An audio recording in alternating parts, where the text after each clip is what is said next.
할렐루야. 주님의 은혜와 사랑이 우리들과 함께하기를 간절히 바라고 소망합니다. 우리가 예배 드릴 수 있다는 것이 얼마나 귀중한 것인지 한번 깨달았으면 좋겠다라는 생각이 듭니다. 왜냐하면요, 예배 드릴 수 없는 그런 환경도 생기기 때문입니다. 오늘 말씀을 생각하면서 예배의 귀중함에 대해서 깨닫게 되었고요. 그리고 이전에 구약시대 때 예배 드리던 모습도 한번 떠올려 보게 되었습니다. 그러면서 저 어릴 적이 떠올렸거든요. 어렸을 적에 제가 불놀이를 좋아했거든요. 그래서 저희 집에 이제 시골집이라 그런지 아궁이가 있었습니다. 아궁이에다 불을 때우면 엄청 따뜻하거든요. 그래가지고 아궁이에 불을 지피게 되었는데요. 근데 제가 불을 잘못 다루게 되어져서 불이 나무를 모두 태우게 되었습니다. 그리고 집까지 태울 수 있는 그 기세였습니다. 하지만 감사하게도 제 옆에는 어머니가 계셨거든요. 그래가지고 모두 꺼줬습니다. 어머니가 너무나도 큰 저의 존재였습니다. 왜냐면은요, 제가 어려움에 빠졌을 때 늘 도와줬던 분이 바로 저희 어머니이기 때문입니다. 오늘 말씀 생각하면서 이 불태웠던 그 내용들이 떠오르게 되었습니다. 오늘 말씀 보니까요. 오늘 말씀 성전 예배 회복에 마음을 모으는 공동체라는 제목인데 느헤미야 10장 32절에서 39절까지의 말씀입니다.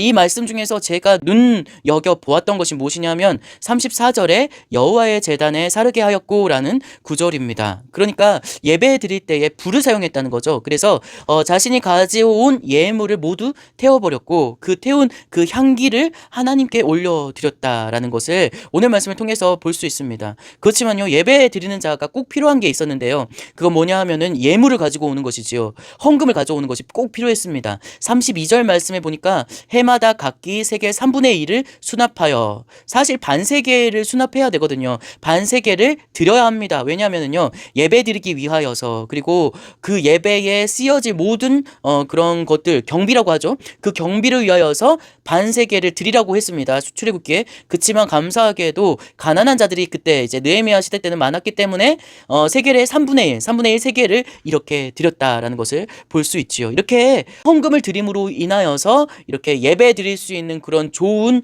그런 환경을 만들어 주었음을 우리가 볼 수 있습니다. 예배의 귀중함을 이해하게 된다면은요, 이렇게 헌금 드리는 것이 너무 귀중하다는 사실 또한 알게 되어집니다. 그러니까 예배 때 헌금 드리는 것을 값지게 생각할 수 있는 우리들이 되었으면 좋겠습니다. 근데요, 여러분, 구약 시대 때 안타깝게도 엘리 제사장이 있었거든요. 엘리 제사장의 두 아들이 있었는데 그 두 아들이 누구였냐 하면 홈리와 비느하스였습니다. 그들은 안타깝게도 예배 드린 것을 경멸히 여겼다라고 이제 생각이 듭니다. 물론 경멸히 여겼다라는 그 구절은 없지만요.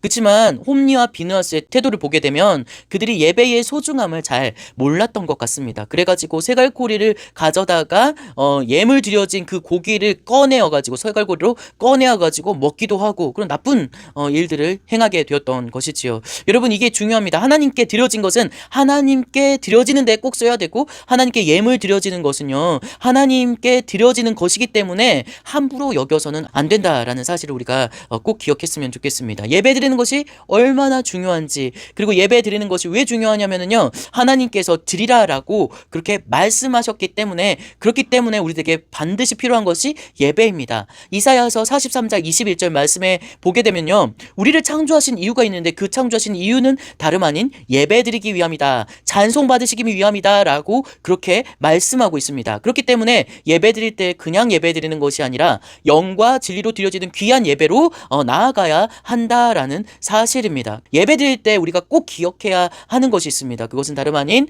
예수 그리스도입니다. 왜냐하면요, 예수 그리스도께서 우리를 대신하여서 제물 되어 주시고 우리의 죄악들을 모두 다 감당해 주셨기 때문입니다. 십자가를 몸소 짊어지심으로 인하여서 우리가 감당해야 될 모든 죄의 것들을 주님께서 모두 다 짊어지셨다라는 사실을 꼭 기억했으면 좋겠습니다. 우리가 기억하고 제가 기억했으면 좋겠습니다. 제가 얼마 전에 인도에 있었던 형제에게서 잠깐 연락이 왔습니다. 그 연락은 어떤 거였냐면은 이라크에서 잘 생활하고 있다라는 연락이었고요. 기도해달라라고까지 전해주었습니다. 제가 이렇게 질문했습니다. 예배는 잘 드리고 있니? 어떻게 살아가고 있니? 평안하니? 이렇게 질문했을 물어봤을 때에 이렇게 대답하더라고요. 자신이 있는 이라크, 지금 이슬람이 만연한 그 지역인 이라크에는 예배 드릴 수 있는 공간이 없다라고 그렇게 말해 주었습니다. 교회가 없어가지고 주일날 예배를 드리지 못한다라고 그렇게 말하는데, 그렇게 문자 주는데 가슴이 너무 아픈 겁니다.